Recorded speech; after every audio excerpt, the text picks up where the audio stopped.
Tuwan na magpapatawa sa'yo. Candidate number 1, ang iyong tanong. Interpreter. Interpreter yun.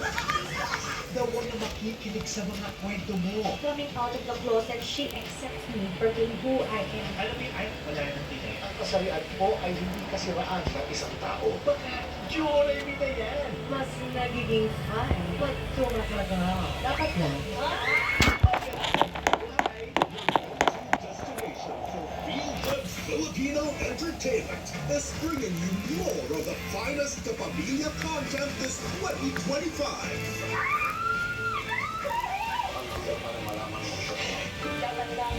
This is the best journey yet dahil lahat ng favorites mo ay ibibida namin ngayong taon. My heart remembers you.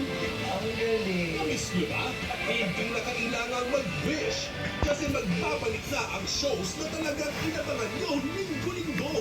Tanggapin mo yun. Yay! Kalaya party! I hope you guys can keep up because we are treating you with Pinoy pop culture that reaches billions and beyond.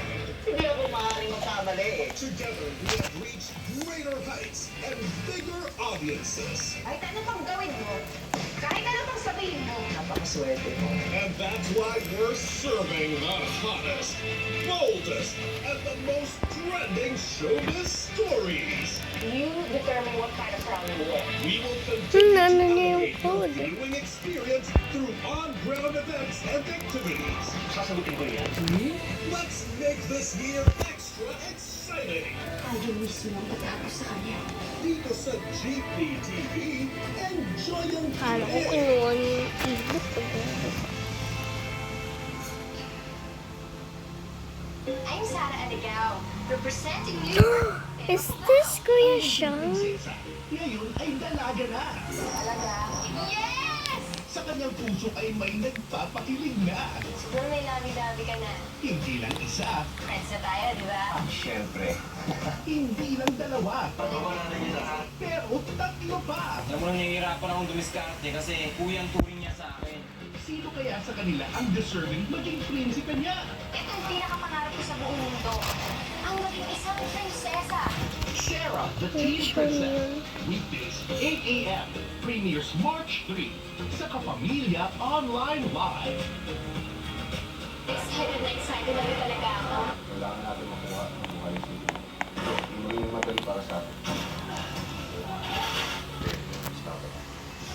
If you get caught, the CIA will deny any involvement in your operation. Talaga para sa akin ang mission nito. Kasi kay Banda na ang batay. Pero kung mahalaga sa ito, mahalaga na sa amin. One wrong move, lagi mo mapapano. Go to the exit point right now.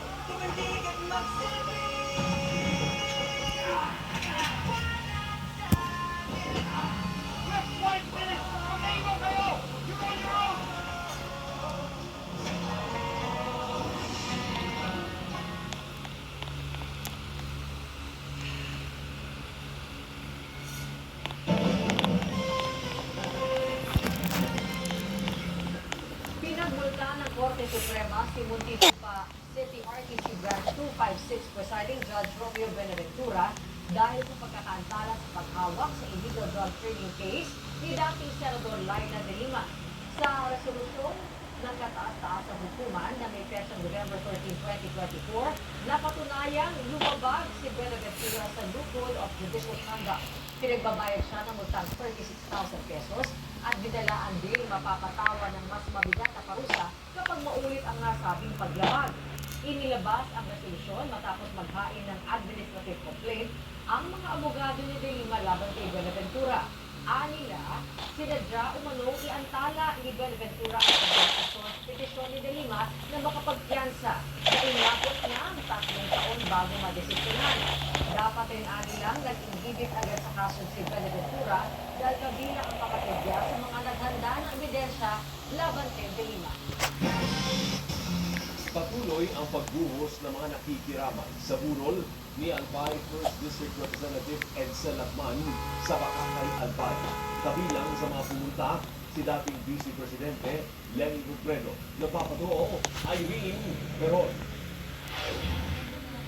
Maagang bumisita sa Bohol nang yumaong si Albay 1st District Representative No, Edsel it's Lagman cool. noong I'm Lunes. Ang joking. kapwa Bicolano at Just dating here, I'm Vice gonna President type her. Robredo. I'm gonna. Sabi niya, malaking kawalan para sa Liberal Party ang pagpanaw ni Lagman na naging pangulo ng partido. Wonder. Maraming pagbabagong in-introduce. At hindi pa tapos yun. No, no, no, no. I need to find it. There. No, no, pangit ang pangit. Bakit ako naghahanap lagi? I need to find. Na miyembro rin ng Liberal Party. Naniniwala ako na he is a one-of-a-kind politician na talaga namang isinusulong niya yung mga mamamayang Pilipinas. I hope that more politicians will follow his footsteps for the love of our country.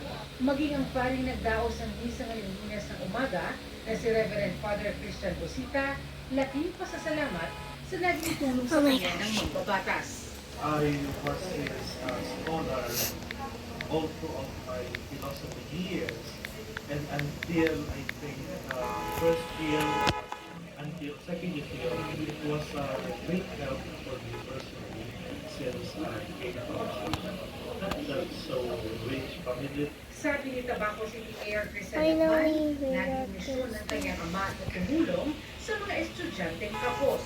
So it started in 2006 and talagay ko mga more than 16,500 na po ang napag-graduate na scholars through the Lagman Scholarship Program. Many of them are now professionals. Some of them are in government service.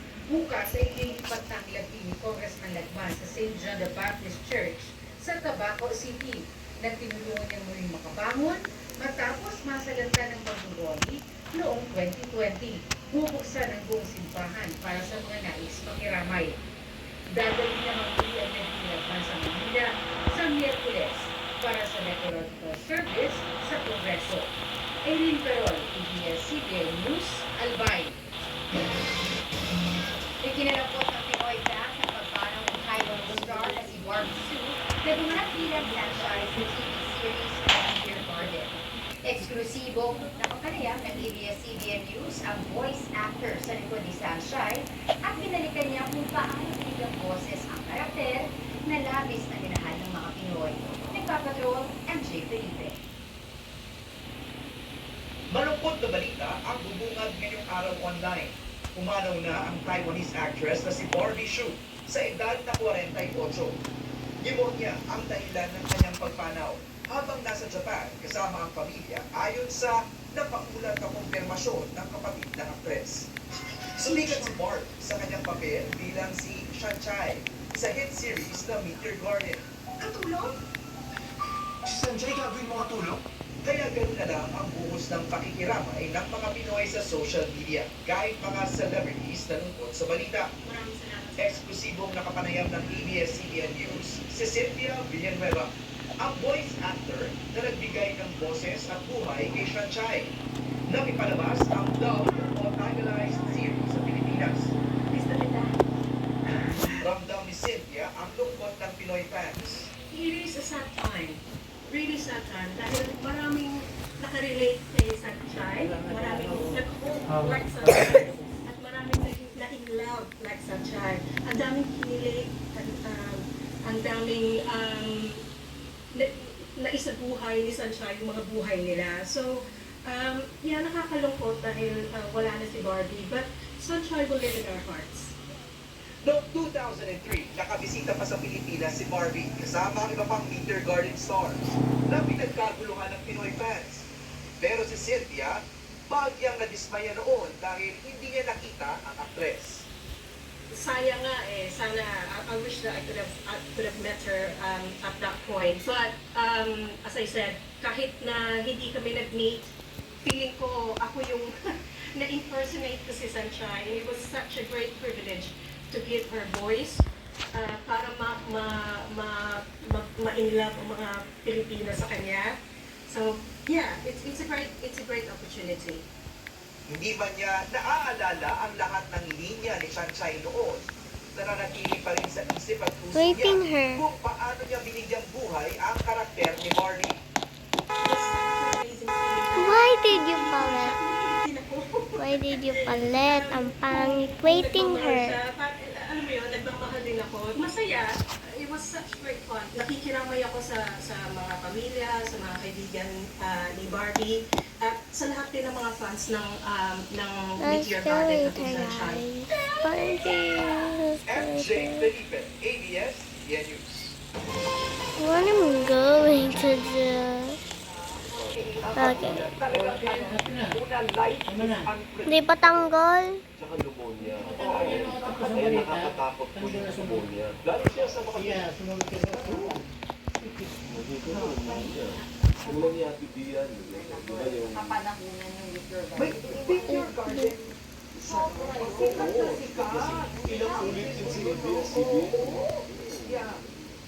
2,000. Kaya madami na tao. Take care of your health, everyone. Life is precious. Yes. You'll never know. Life is short, precious, Know what matters. I understand. At yan po ang binasayan naming balita para sa inyo. Tuloy-tuloy po ang pagpapatrol sa Kapamilya Channel, Kapamilya Online Live at A to Z. Para sa iba pang balita, mag-log on sa abs.cbn.com. Ako po si Bernadette Sandano. At mapapanood ng live ang TV Patrol at replay ng iba pa mga paborito yung programa No. sa iwantfc.com. Ito. Nandito kami para sa inyo, saan man sa mundo. Ako po si Karen Davila. Sama-sama rin po tayo gabi-gabi sa All TV. Ako naman po si Alvin Elchi. Sa ngalan ng ABS-CBN News, in the service of the Filipino, maraming salamat at magandang gabi, bayan!